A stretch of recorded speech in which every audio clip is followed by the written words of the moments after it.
What is up? My name is Average. Welcome back to another Average video. And to start it off, yo boy got permission by himself, Squid the Kid, to keep on posting this kind of content. So I'm just gonna, like I said, always am gonna say, I'm gonna try to post, keep going this content. Keep it going. And yeah. So, video we're watching today is Young Thug is going outside. So, let's start the video. Thug is going outside right now. Ever since this man got out of jail, everybody thought that he was about to make a comeback, kind of like back when Bobby Shmurda got out. But after he got out of jail, he's just been embarrassing himself over and over again. This man got out of jail on Halloween last year, and we've only gotten one new song and a couple of features. Yeah, he put out Slime Season 1 and 2 on streaming services, but we've barely gotten any new music from him. Every time you hear about him now, it's for some bullshit.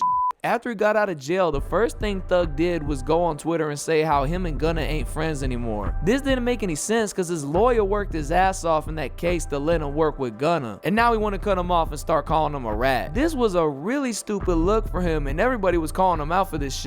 And the thing was, Gunna didn't even need him anyway. After Gunna got out that case, he had a crazy comeback with F You Mean and that Gift and a Curse album. And he kept that run going with a couple more albums. Even though some people might be calling him a rat, what actually happened was he did an Alfred plea. This means that Gunna pled guilty without actually admitting to anything. He actually got 4 years of a suspended sentence plus credit for time served. And he actually had to do 500 hours of community service and some other stuff. So basically, Gunna got to go home early, and all he has to do to keep his freedom is just do the community service and don't break the law till 2026 and he's good. Gunna didn't testify, he didn't tell on no one, he just said, fine, I'll do the community service and follow the law for 4 years. The only reason some people think he told is because they don't actually understand the law. And the only reason why he still has a career at this point is because of his complicated situation. He kept it pushing and people just stopped caring. Everybody said they still finna listen to his music, and most people listening to him don't even do all that stuff anyway. Now back to Young Thug. After he burned that bridge with Gunna, he started talking shit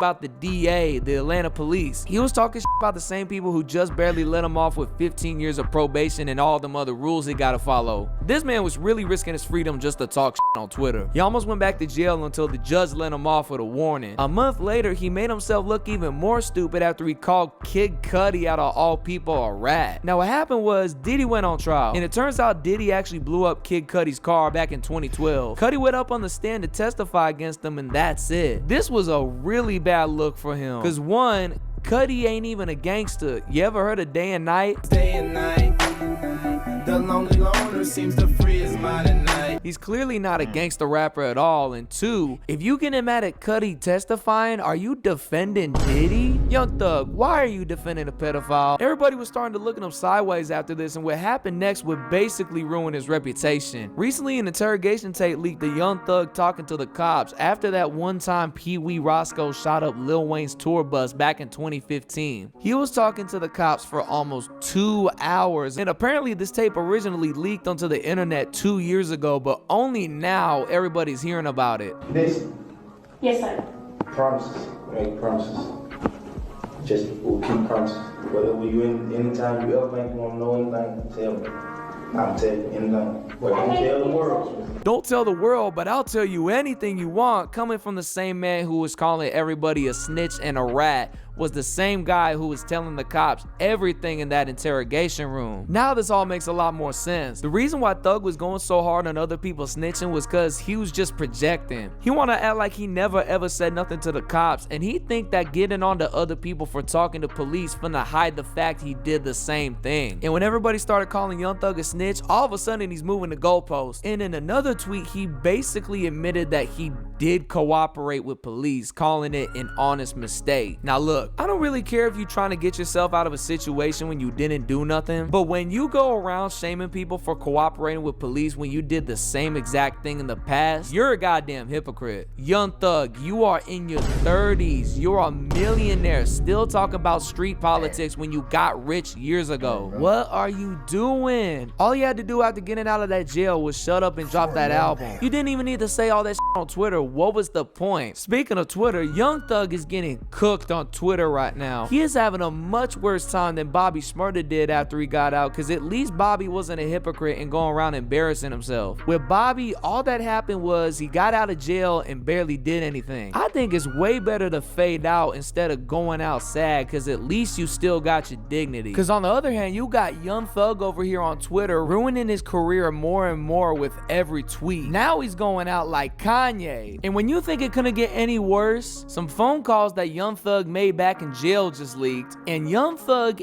basically admitted to botting his streams. He admitted to paying like $50K to go bot Gunna's album to make it go #1 over the weekend. The #1 album you just had right now, I paid for you to have a #1 album. You didn't, you know what I'm saying, honestly earn a #1 album over the weekend, my boy.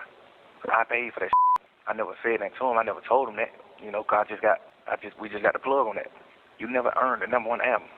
I spent 50 extra grand buying my stream, $50,000 buying streams for you. But him admitting to botting his own streams just fucked up his credibility completely. And even if Uzi moves, we still have to deal with Morgan Wallen, because he's doing 100,000 every week, no matter what. Who? Morgan Wallen, the country guy. Yeah, what the fuck is this doing? Why the fuck didn't we think to put him on the album? Like, what the fuck? I mean, You think we're gonna beat the boy? I'm not going to sleep until we beat him. So whatever happens. Yeah, let's try to beat that. You still got that plug, right? The shit we did with none of them, you still got that plug? Yeah, I mean. No matter how good this next album finna do, everybody finna start saying, hey Thug, how much did you pay for them streams? Oh yeah, so Young Thug said that any rapper who turns out to be a rat needs to go make a gospel album. So I think Young Thug about to go work with Kanye to make Jesus is King too.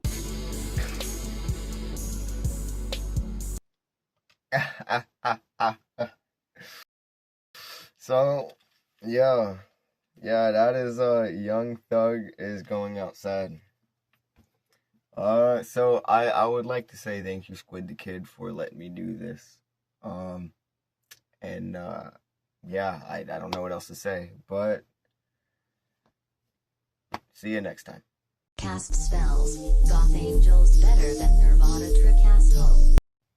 And before I go, I want to post like 2 reactions, then 3 music, or even though they're not really music videos, I'm just gonna say 3 music videos, then I'm just gonna post 2 reactions, 3 music videos.